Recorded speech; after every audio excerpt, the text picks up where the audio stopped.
Hi everyone and welcome to Homerino Collectibles, where today I am going to be doing the review of the return of Marvel Legends Hope Summers, and this is part of the Terrax Build-A-Figure wave back from 2012.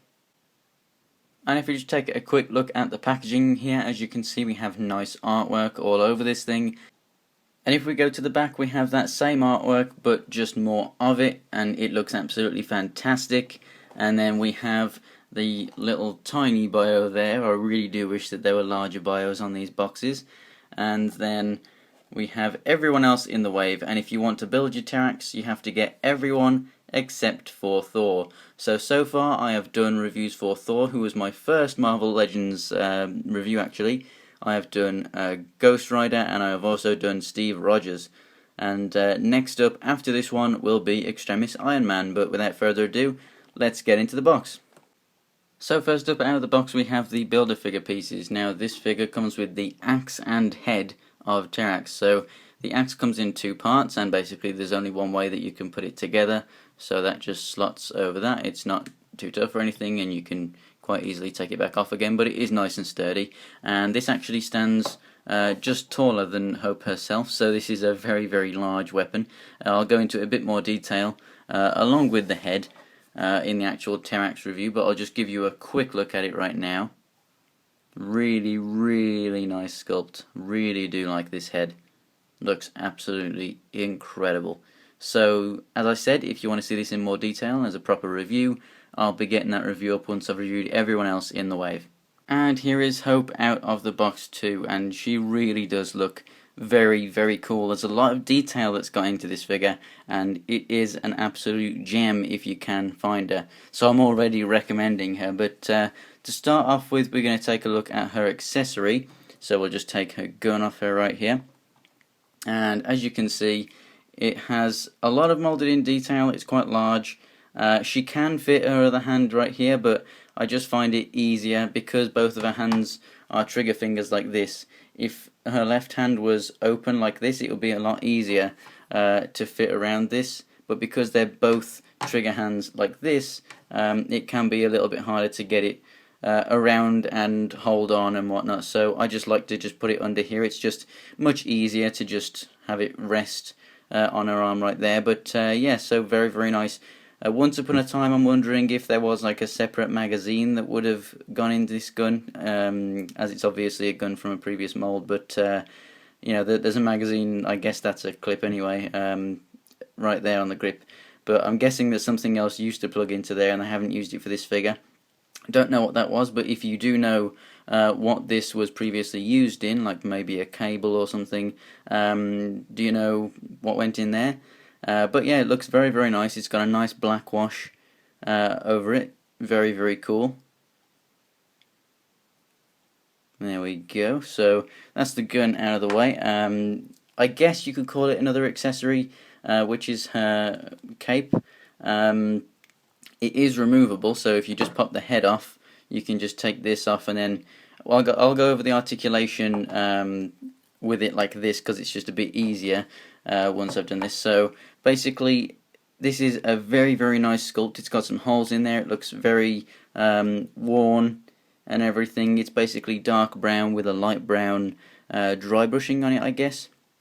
It's very, very nice, and as long as that fits over necks of other figures, you can put it on whatever figure you like, which I think is really, really nice. And then further detail, let's take a closer look at this head sculpt. Painted extremely well. The eyes, lips, even the eyebrows, everything on there looks really, really good. I like the skin tone that they've gone with, and then the hair doesn't have too much detail with it. I mean, obviously the molded in detail is fantastic. There's not too much paint detail gone into it, but it does look very, very nice. There's enough height on all these different parts around here that you get very nice shadows in between them anyway, so it looks very, very nice. And then as for the main paint scheme, everywhere where there's yellow, I mean, in some areas it might be sloppy on other figures. On this one it's very, very good. But you know, you might have a figure where it's not put on very well or whatnot, but it's good on this one. So it has this, I guess, dark green body, and then they've highlighted it. It looks like it's been sprayed with an airbrush kind of effect, you know. sprayed with this lighter green, and it looks really, really nice. So they've put it on all the highlights of all the muscles and everything, so very, very nice.